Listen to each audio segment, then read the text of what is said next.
Good morning students. एक बार फिर आप सभी का जीव विज्ञान की ऑनलाइन कक्षा में स्वागत है। डियर स्टूडेंट, लास्ट वीडियो में हमने आपसे आठसूत्री विभाजन पर चर्चा की और आपको बताया है कि कोशिका विभाजन की क्रिया के दौरान आठसूत्री विभाजन दो प्रकार का होता है, आठसूत्री विभाजन फर्स्ट और आठसूत्री विभाजन सेकंड। आठसूत्री विभाजन फर्स्ट को विषमांगी या न्यूनकारी विभाजन भी कहा जाता है। देखिए, हमने आपसे आठसूत्री विभाजन फर्स्ट पर बात की और आपको बताया कि आठसूत्री विभाजन जो फर्स्ट होता है वो चार प्रवस्थाओं में बटा होता है: prophase first, metaphase first, anaphase first और टीलोफेज फर्स्ट।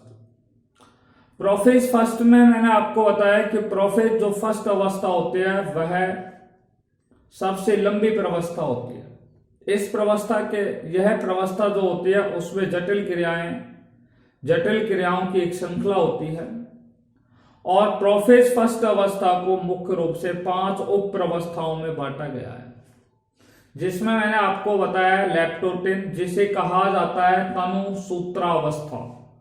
दूसरा होता है जाइगोटिन अवस्था, जिसे हिंदी में कहा जाता है युग्म सूत्रावस्था। तीसरा होता है पैकाइटिन अवस्था, ठीक है, जिसे कहा जाता है स्थूल सूत्रा अवस्था। चौथा होता है डिप्लोटिन, जिसे कहा जाता है द्विसूत्रा अवस्था। और पांचवी जो होती है उसे कहते हैं पारगतिक्रम, जिसको डाइकाइनेसिस के नाम से जाना जाता है। लास्ट वीडियो में हमने आपको प्रोफेज प्रवस्था की लेप्टोटिन प्रवस्था पर आपसे चर्चा की, ठीक है। आज हम एक बार फिर आपको लेप्टोटिन अवस्था के बारे में बात कर रहे हैं कि लेप्टोटिन अवस्था जो होती है उसमें क्या होता है। ये लेप्टोटिन अवस्था होती है। लेप्टोटिन अवस्था के अंदर केंद्रक का आयतन क्या होता है, अधिक होता है। केंद्रक के आकार में क्या होती है, वृद्धि होती है। केंद्रक के आयतन में वृद्धि होती है, जिससे केंद्रक के आकार में भी क्या होती है, वृद्धि होती है। और इस केंद्रक के आयतन में वृद्धि के साथ साथ यहाँ पर गुणसूत्र जो होते हैं वो पतले और कैसे दिखाई देते हैं, लंबे दिखाई देते हैं। कैसे दिखाई देते हैं गुणसूत्र?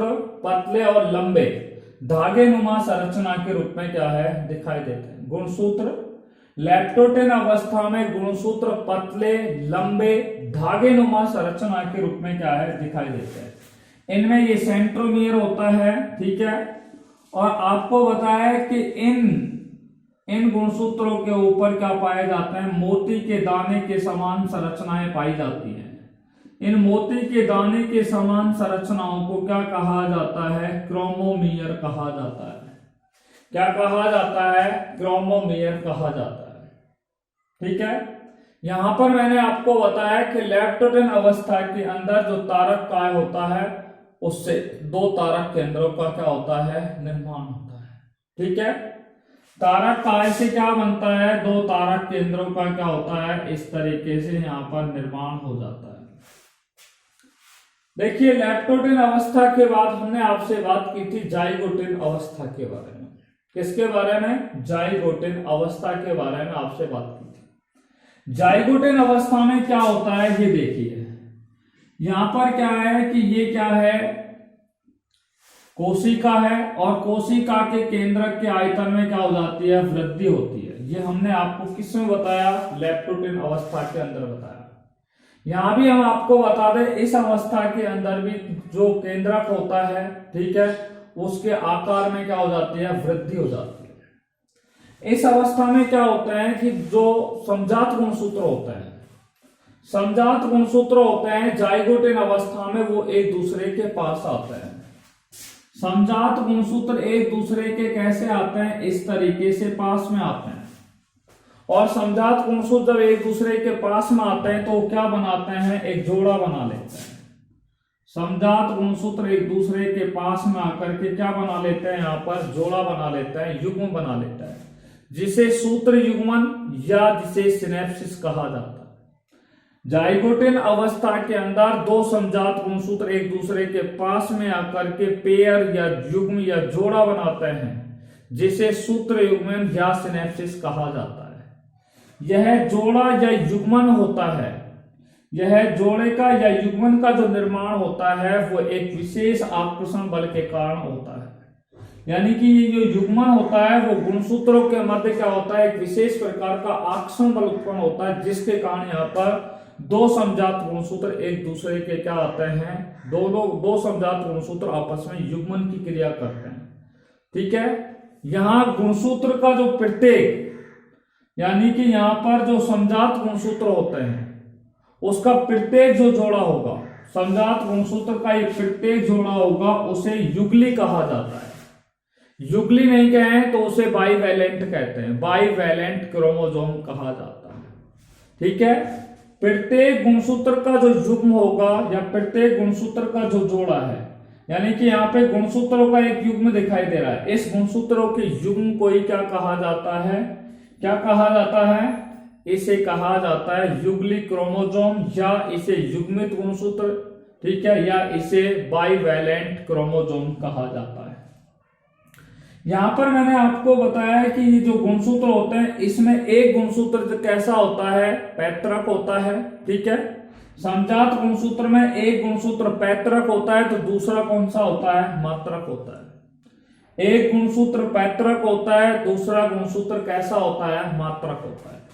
यहां पर क्या है, सेंट्रियोल जो होते हैं, तारक जो होते हैं, ठीक है, तारक जो होते हैं वो विपरीत ध्रुवों की ओर क्या करने लग जाते हैं। मैंने यहाँ पे बताया कि तारक से तारक केंद्रों का निर्माण होता है। ये तारक केंद्र जो होते हैं वो विपरीत ध्रुवों की ओर क्या करने लग जाते हैं, गति करने लग जाते हैं। यानी कि इस तरीके से ये विपरीत ध्रुवों की ओर क्या करना शुरू कर देते हैं, गति करना शुरू कर देते हैं। आपको मैंने बताया कि इस अवस्था में प्रत्येक जो युगली होता है या बाईवैलेंट होता है या युग्मित गुणसूत्र होता है, उसमें दो गुणसूत्र जो होते हैं वो एक ही गुणसूत्र के क्रोमेटिड जैसे क्या है, लगते हैं या दिखाई देते हैं। डियर स्टूडेंट, आज जो हम आपसे चर्चा करेंगे वो प्रोफेज प्रवस्था की शेष जो उप प्रवस्था है, यानी कि हम पैकाइटिन अवस्था पढ़ेंगे, डिप्लोटिन अवस्था पढ़ेंगे, डाइकाइनेसिस अवस्था पढ़ेंगे और उसके बाद हम मेटाफेज प्रवस्था पर भी आपसे क्या करेंगे, चर्चा करेंगे। ठीक है, तो आज जो हम अध्ययन करने जा रहे हैं वो प्रोफेज अवस्था की यानी कि पैकाइटिन, डिप्लोटिन और डाइकाइनेसिस, इन तीन प्रवस्थाओं पर आपसे चर्चा करेंगे। ठीक है, देखिए लेसन नंबर हमारा 10 चल रहा है, cell cycle and cell division, और आज का हमारा पहला जो टॉपिक है वो है पैकाइटिन अवस्था, पैकाइटिन फेज पर आपसे चर्चा कर रहे हैं। कौन से फेज पर चर्चा कर रहे हैं, पैकाइटिन प्रवस्था पर आपसे चर्चा कर रहे हैं। देखिए पैकाइटिन अवस्था कैसी होती है, इसको हम पैकाइटिन अवस्था को स्थूल, सूक्ष्म स्थूल पैकाइटिन अवस्था को क्या कहा जाता है, स्थूल यानी कि सूत्रावस्था, स्थूल सूत्रावस्था कहा जाता है। ये मेरी लैप्टोटिन अवस्था हो गई, ये कौन सी अवस्था हो गई है, जाइगोटिन अवस्था हो गई है। ठीक है, अब क्या होता है, स्थूल सूत्र अवस्था में क्या होता है कि ये जो बाईवैलेंट होते हैं, ठीक है, ये बाईवैलेंट क्या होते हैं, युग्मित होते हैं, और युग्मित होकर के अत्यधिक क्या होते हैं, संघनित हो जाते हैं। यानी कि पैकाइटिन अवस्था में, ये जाइगोटिन अवस्था के अंदर समजात गुणसूत्र है जो कैसे हो चुके हैं, युग्मित हो गए हैं। जब दोनों क्रोमोसोम एक दूसरे के पास में आकर के युग्मित हो जाते हैं, तो युग्मित होने पर ये क्या करते हैं आपस में, यानी कि एक दूसरे पर जब युग्मित होते हैं या एक दूसरे के ऊपर आ जाते हैं, ठीक है, तो उस घटना को क्रॉसिंग ओवर की क्रिया कहते हैं। और क्रॉसिंग ओवर की क्रिया होने के पश्चात यहाँ पर इन दोनों गुणसूत्रों के द्वारा जीनों का क्या होता है, विनिमय होता है। इसलिए पैकाइटिन अवस्था के अंदर दो प्रमुख घटनाएं घटते हैं। नंबर एक, क्रॉसिंग ओवर की घटना होती है, और क्रॉसिंग ओवर का अर्थ होता है कि दो गुणसूत्र एक दूसरे के ऊपर इस तरीके से व्यवस्थित हो जाते हैं कि उनके जो क्रोमेटिड होते हैं वो आपस में एक दूसरे से युग्मित होकर के आपस में जीनों का क्या करते हैं, आदान प्रदान करते हैं। अर्थात यहाँ पे क्रॉसिंग ओवर और जीन एक्सचेंज की क्रिया होती है, जीन विनिमय की क्या होती है, क्रिया होती है। इसलिए मैंने आपको बताया कि पैकाइटिन अवस्था के अंदर जो युगली गुणसूत्र होता है, बाईवैलेंट जो क्रोमोसोम होता है, ठीक है, ये युग्मित अवस्था में, ठीक है, युग्मित अवस्था में आकर के अत्यधिक क्या हो जाता है, संघनित होता है। और अत्यधिक संघनित होने पर ये गुणसूत्र कैसे दिखाई देते हैं, छोटे, और कैसे दिखाई देते हैं, इस तरीके से मोटे क्या है, दिखाई देते हैं। तो गुणसूत्र कैसे हो जाते हैं, छोटे, और कैसे हो जाते हैं, यहां पर मोटे हो जाते हैं। ठीक है। और इसी अवस्था में क्या है कि गुणसूत्र जो होता है, गुणसूत्र कैसे हो जाते हैं, छोटे, और कैसे हो जाते हैं, मोटे हो जाते हैं। तत्पश्चात यही जो युगली गुणसूत्र होता है, युगली गुणसूत्र के जो दोनों गुणसूत्र होते हैं, युगली गुणसूत्र के दोनों गुणसूत्र, एक गुणसूत्र ये रहा, दूसरा गुणसूत्र ये रहा, ये दोनों जो गुणसूत्र होते हैं ये लंबाई में इस तरीके से चिर जाते हैं, लंबाई में इस तरीके से यानी कि चिर जाते हैं, चिर जाते हैं। चिर का मतलब स्प्लिट होना, स्प्लिट का मतलब फटना। ठीक है।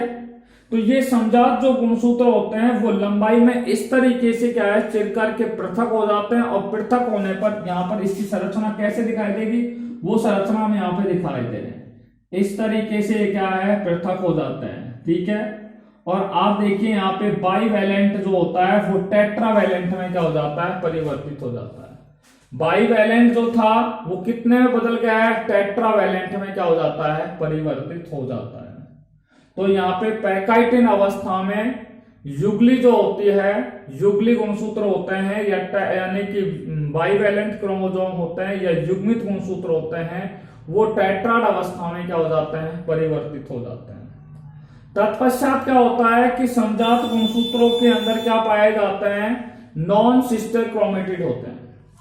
समजात गुणसूत्र इनमें नॉन सिस्टर क्रोमेटिड होंगे, और नॉन सिस्टर क्रोमेटिडों के बीच, नॉन सिस्टर जो क्रोमेटिड होते हैं उनके बीच में क्या होता है, जीनों का क्या होता है, आदान प्रदान होता है। नॉन सिस्टर क्रोमेटिडों के बीच में जीनों का आदान प्रदान होता है। और यहाँ पर कौन सी घटना होती है, क्रॉसिंग ओवर की घटना होती है। यह क्रिया जो होती है वो दोनों, ठीक है, यह जो क्रिया होती है वो दोनों क्रोमोनिमेटाओं के बीच में, दोनों क्रोमोनिमेटाओं के बीच में गुणसूत्र खंडों के विनिमय के द्वारा होता है। ठीक है। यह क्रिया किसके द्वारा होती है, ये सेंट्रोमियर है। कौन से हैं, सेंट्रोमियर। और सेंट्रोमियर के यहाँ पर क्या है, दोनों के अंदर क्या है, क्रोमोनिमेटा होते हैं। उन क्रोमोनिमेटाओं के बीच में, गुणसूत्रों के बीच में क्या होता है, जीनों का क्या होता है, विनिमय होता है।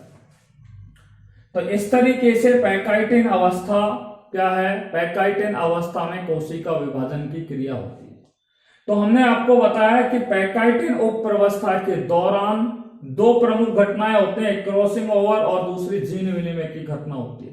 और वो किस प्रकार से होती है, तो हमने आपको बता दिया कि इस अवस्था में जो युगली गुणसूत्र होते हैं, कौन से युगली गुणसूत्र होते हैं, या बाईवैलेंट जो क्रोमोसोम होते हैं वो युग्मित होकर के, ठीक है, अत्यधिक संघनित हो जाते हैं, जिससे गुणसूत्र आकार में कैसे हो जाते हैं, छोटे, और कैसे हो जाते हैं, मोटे हो जाते हैं। तत्पश्चात ये युगली गुणसूत्र या बाईवैलेंट क्रोमोसोम या युग्मित जो गुणसूत्र होते हैं, ये दोनों गुणसूत्र लंबाई के अंदर क्या हो जाते हैं, चिर करके किसमें परिवर्तित हो जाते हैं, ये युगली गुणसूत्र होते हैं वो टेट्राड में क्या हो जाते हैं, परिवर्तित हो जाते हैं। टेट्राड में परिवर्तित होने के पश्चात समजात गुणसूत्रों में जो अभग्नी क्रोमेटिड होते हैं या नॉन सिस्टर क्रोमेटिड होते हैं, उनके बीच में क्या होता है, जीनों का विनिमय होता है या क्रॉसिंग ओवर की क्रिया होती है। और यह क्रिया जो होती है वो दोनों क्रोमोनिमेटाओं के बीच में गुणसूत्र खंडों के विनिमय के द्वारा होता है। ठीक है। अब हम बात करते हैं यहाँ पर पैकाइटिन अवस्था के बाद में नेक्स्ट अवस्था आती है, उस पर हम बात करने जा रहे हैं। और उस अवस्था का नाम है डिप्लोटेन फेज। देखिए ये अवस्था है डिप्लोटेन प्रवस्था के नाम से इसे जाना जाता है, डिप्लोटेन। इंग्लिश में भी इसको डिप्लोटेन हम लिख रहे हैं, ठीक है, हिंदी में भी आप इसको डिप्लोटेन लिख सकते हैं। परंतु अगर इसे हिंदी में लिखा जाए बिल्कुल तो इसे कहा जाता है द्विसूत्र अवस्था।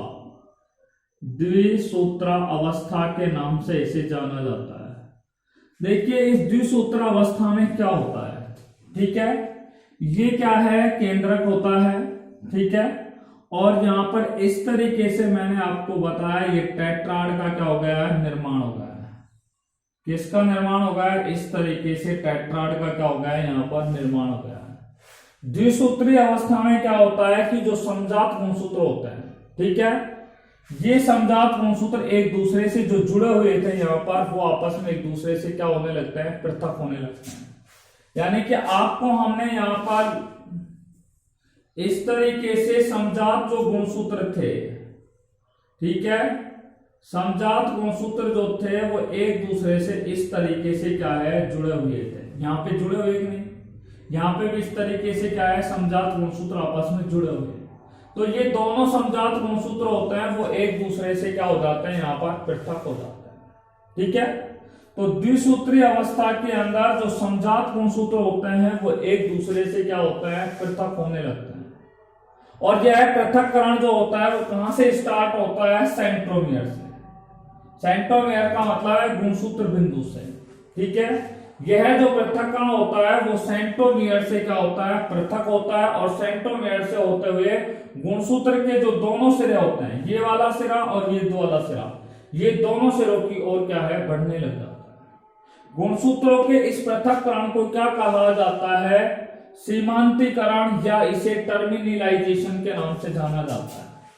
आपसे पूछा जाए कि सीमांतीकरण क्या है? सीमांतीकरण या टर्मिनलाइजेशन, टर्मिनलाइजेशन के नाम से जाना जाता है। टर्मिनलाइजेशन, ठीक है, TERMINALISATION। समजात गुणसूत्र जो होते हैं वो पृथक होने लगते हैं, और यह पृथक्करण जो होता है वो यहां से सेंट्रोमियर से प्रारंभ होता है और गुणसूत्र के दोनों सिरों तक क्या हो जाता है? फैल जाता है, ठीक है। और गुणसूत्रों के दोनों सिरों तक फैलने के कारण ये दोनों गुणसूत्र आपस में एक दूसरे से क्या हो जाता है? पृथक हो जाते हैं। गुणसूत्रों के इसी पृथक्करण को क्या कहा जाता है? सीमांतीकरण, या इसे टर्मिनलाइजेशन के नाम से क्या है? जाना जाता है, ठीक है। आपने देखा कि जब दो समजात गुणसूत्रों के मध्य, ठीक है, ये दो समजात गुणसूत्र हैं और इन दो समजात गुणसूत्रों के मध्य क्या होता है? ये दो समजात गुणसूत्र हैं और इन दो समजात गुणसूत्रों के मध्य क्या होता है? जीनों का क्या होता है? विनिमय होता है। जीनों का क्या होता है? विनिमय होता है।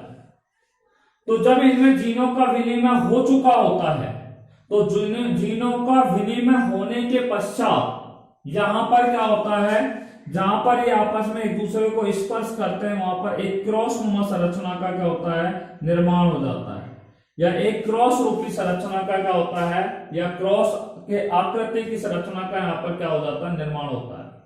जिस बिंदु पर दोनों क्रोमेटिड आपस में मिलते हैं, ये वाला क्रोमेटिड और ये क्रोमेटिड, देखो यहां से ये एक क्रोमेटिड है, ठीक है, और ये दूसरा क्रोमेटिड है। तो जहां पर ये दो क्रोमेटिड आपस में जुड़ते हैं वहां पर इस तरीके से क्रॉस के आकार की संरचना का क्या हो जाता है? निर्माण हो जाता है।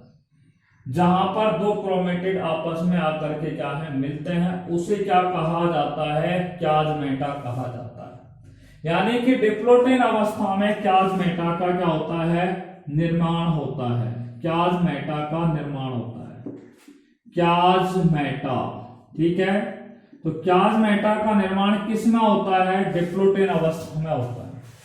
डिप्लोटेन अवस्था में क्याजमेटा का निर्माण होता है। आपसे पूछा जाए कि क्याजमेटा क्या है, तो आप लिखेंगे जब दो समजात गुणसूत्रों के मध्य जीन विनिमय की क्रिया होती है, या जीन विनिमय की क्रिया पूर्ण रूप से हो चुकी होती है, तो उसके बाद यहां पर दो क्रोमेटिड जो आपस में एक दूसरे से जहां पर मिलते हैं वहां पर एक क्रॉस नुमा संरचना का क्या हो जाता है? या क्रॉस के आकृति के एक बिंदु का क्या हो जाता है? निर्माण हो जाता है, जिसे क्या कहा जाता है? क्याजमेटा कहा जाता है।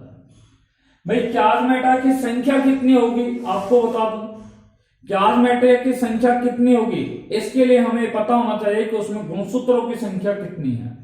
अर्थात हम कह सकते हैं कि क्याजमेटा की संख्या जो होती है वो गुणसूत्रों की संख्या पर क्या करती है? निर्भर करती है।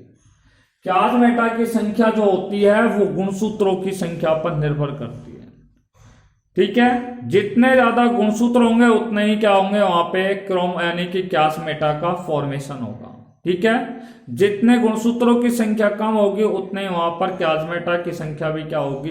कम होगी। तो आपने देखा कि यहाँ पे द्विसूत्र यानी कि डिप्लोटिन अवस्था या द्विसूत्र अवस्था में हमने आपको दो बातें बताई है, ठीक है, कि समजात गुणसूत्र एक दूसरे के क्या आते हैं, पास में आते हैं। जो पास में आए हुए गुणसूत्र हैं, समजात गुणसूत्र जो पास में आए हुए हैं वो एक दूसरे से पृथक होते हैं। वो सेंट्रोमियर से लेकर के गुणसूत्र के दोनों सिरे तक क्या हो जाता है, पृथक हो जाता है। और पृथक होने के पश्चात, ठीक है, ये पृथक्करण की जो क्रिया होती है उसे सीमांतीकरण कहा जाता है, ठीक है। जब ये दो समजात गुणसूत्र जीनों का विनिमय कर चुके होते हैं तो जहां पर दो क्रोमेटिड आपस में मिलते हैं वहां पर क्या होता है, एक क्रॉस की आकृति की संरचना या बिंदु का निर्माण हो जाता है, ठीक है, जिसे क्यासमेटा कहा जाता है। क्यासमेटा की संख्या जो होती है वो गुणसूत्रों की संख्या पर क्या करती है, निर्भर करती है। द्विसूत्र अवस्था के बाद हमारा नेक्स्ट प्रोफेज अवस्था की सबसे अंतिम प्रवस्था का हम बात करने जा रहे हैं और वो प्रवस्था है पारगतिक्रम अवस्था। पारगतिक्रम अवस्था, जिसको इंग्लिश में बोलते हैं डाइकाइनेसिस, डाइकाइनेसिस के नाम से उसे जाना जाता है, ठीक है। पारगतिक्रम अवस्था जैसे डाइकाइनेसिस के नाम से क्या है, जाना जाता है। देखिए डाइकाइनेसिस क्या है। इस डाइकाइनेसिस के अंदर क्या है, ये देखा आपने कि यहां पर जो केंद्रक होता है, केंद्रक झिल्ली, एक तो ये क्या होती है, विलुप्त होती है, पर ये सबसे बाद में होती है। मैं आपको बता दूं, केंद्रक झिल्ली और केंद्रिका क्या होते हैं, यहां पर विलुप्त होते हैं, ठीक है। केंद्रक झिल्ली और केंद्रिका विलुप्त होते हैं, पर इससे पहले क्या होता है वो सुनिए। हमने आपको यहां पे बताया कि ये जो क्यासमेटा का जो निर्माण होता है, क्यासमेटा पर ये क्रॉस की आकृति बनती है। क्या बनती है, क्रॉस की आकृति बनती है, ठीक है। तो ये क्यासमेटा क्या हो जाता है, डिसअपीयर हो जाता है, अर्थात क्यासमेटा क्या हो जाता है, यहां पर नष्ट हो जाते हैं, ठीक है। सीमांतीकरण की क्रिया क्या हो जाती है, पूर्ण हो जाती है। सीमांतीकरण का मतलब है दो समजात गुणसूत्र आपस में एक दूसरे से बिल्कुल क्या हो जाते हैं, सेपरेट हो जाते हैं, पृथक हो जाते हैं। ये बिल्कुल क्या हो गए, यहां पर पृथक हो गए, ठीक है। उसके बाद ये केंद्रक झिल्ली और केंद्रिका ये दोनों क्या हो जाते हैं, विलुप्त होने लगते हैं, ठीक है। और तुर्क तंतुओं का यहाँ पे निर्माण की क्रिया क्या हो जाती है, प्रारंभ हो जाती है। तुर्क तंतुओं के निर्माण की क्रिया क्या हो जाती है, इस तरीके से तुर्क तंतुओं के निर्माण की क्रिया क्या हो जाती है, प्रारंभ हो जाती है, ठीक है। यहाँ पर जो गुणसूत्र होते हैं वो सम्मिलित होते हैं और गुणसूत्र सम्मिलित होकर के कैसे हो जाते हैं, छोटे और कैसे हो जाते हैं, मोटे होने लगते हैं। गुणसूत्र कैसे होने लगते हैं, छोटे और कैसे होने लगते हैं, मोटे होने लगते हैं। ये प्रवस्था कहलाएगी आपकी कौन सी, पारगतिक्रम अवस्था। तो पारगतिक्रम अवस्था या डाइकाइनेसिस अवस्था के अंदर क्या है कि क्यासमेटा, ठीक है, क्यासमेटा यहां से विलुप्त हो जाते हैं, ठीक है। गुणसूत्रों के मध्य सीमांतीकरण की क्रिया क्या हो जाती है, पूर्ण हो जाती है, अर्थात गुणसूत्र समजात गुणसूत्र एक दूसरे से बिल्कुल क्या हो जाते हैं, पृथक हो जाते हैं। केंद्रक झिल्ली जो होती है वो पूरी तरीके से क्या हो जाती है, विलुप्त हो जाती है। केंद्रिका भी क्या हो जाती है, विलुप्त हो जाती है। अब बात करते हैं हम नंबर 1 मेटाफेज फर्स्ट के बारे में बात करने जा रहे हैं। किसमें बात करने जा रहे हैं, मेटाफेज फर्स्ट पर आपसे बात करेंगे। मेटाफेज फर्स्ट, ठीक है, मध्य अवस्था प्रथम के बारे में बात कर रहे हैं। यहां पर क्या है कि केंद्रक झिल्ली जो होती है वो पूर्ण रूप से विलुप्त हो जाती है, केंद्रिका भी पूर्ण रूप से क्या हो जाती है, विलुप्त हो जाती है, ठीक है। और आपको बता दें यहां पर युगली जो होते हैं, बाइवेलेंट जो होते हैं, वो क्या हो जाते हैं, पृथक युगलियों का क्या होने लगता है, निर्माण होने लगता है, ठीक है। पृथक युगलियों का क्या होने लगता है, निर्माण होने लगता है, ठीक है। और उसके पश्चात मेटाफेज प्लेट का यहां पर क्या हो जाता है, मेटाफेज प्लेट का यहां पर निर्माण होने लगता है। तुर्क तंतु जो होते हैं उनके निर्माण की क्रिया क्या हो जाती है, पूर्ण हो जाती है, ठीक है। मेटाफेज प्लेट पर क्या है, मैंने आपको बता दिया है कि मेटाफेज जो प्लेट होती है उस मेटाफेज प्लेट पर गुणसूत्र क्या होते हैं, व्यवस्थित हो जाते हैं। और ये क्या है, गुणसूत्र जो होते हैं वो कैसे होते हैं, युगली के रूप में होते हैं। अर्थात युगली जो होते हैं, युगली गुणसूत्र होते हैं, वो मेटाफेज प्लेट पर क्या हो जाते हैं, व्यवस्थित होते हैं। अब किस प्रकार से व्यवस्थित होते हैं, मैं आपको यहाँ पर एक डायग्राम दिखाने का प्रयास कर रहा हूं। यानी कि उनकी जो भुजाएं होती हैं वो तो कहां पर होती है, केंद्र की ओर होती है, और सेंट्रोमियर होता है वो भुजाओं की ओर होता है। सॉरी, सेंट्रोमियर होता है वो ध्रुवों की ओर होता है। ऐसे यहां पे देख लीजिए इस तरीके से मेटाफेज जो प्लेट है उस पर ये युगली जो गुणसूत्र होते हैं, युगली जो गुणसूत्र होते हैं, ये युगली गुणसूत्र है। तो ये युगली जो गुणसूत्र होते हैं उसमें भुजाएं तो किस ओर होती है, मेटाफेज प्लेट के केंद्रीय भाग में या केंद्रीय भाग की ओर स्थित होती है। और ये सेंट्रोमियर जो होता है वो ध्रुवों की ओर क्या होते हैं, स्थित होता है। किस ओर स्थित होता है, ध्रुवों की ओर स्थित होता है। अर्थात मेटाफेज अवस्था में केंद्रक झिल्ली और केंद्रीय का पूरी तरीके से विलुप्त हो जाता है। तुर्क तंतुओं के निर्माण की क्रिया क्या हो जाती है, पूर्ण हो जाती है। और जो पृथक युगली होते हैं, ये पृथक युगली मेटाफेज प्लेट पर या इक्वेटोरियल जो प्लेट होती है उस पर व्यवस्थित हो जाते हैं, जिनमें भुजा जो होती है वो मध्य भाग में स्थित होती है या केंद्र की ओर स्थित होती है, तथा सेंट्रोमियर होता है वो ध्रुवों की ओर क्या होते हैं, स्थित होते हैं। ठीक है, नेक्स्ट वीडियो में हम आपको एनाफेज, मेटाफेज के बाद एनाफेज, टेलोफेज और साइटोकाइनेसिस डिवीजन पर आपसे चर्चा करेंगे। Till then take care, bye corona, be safe, be happy, thanks very much.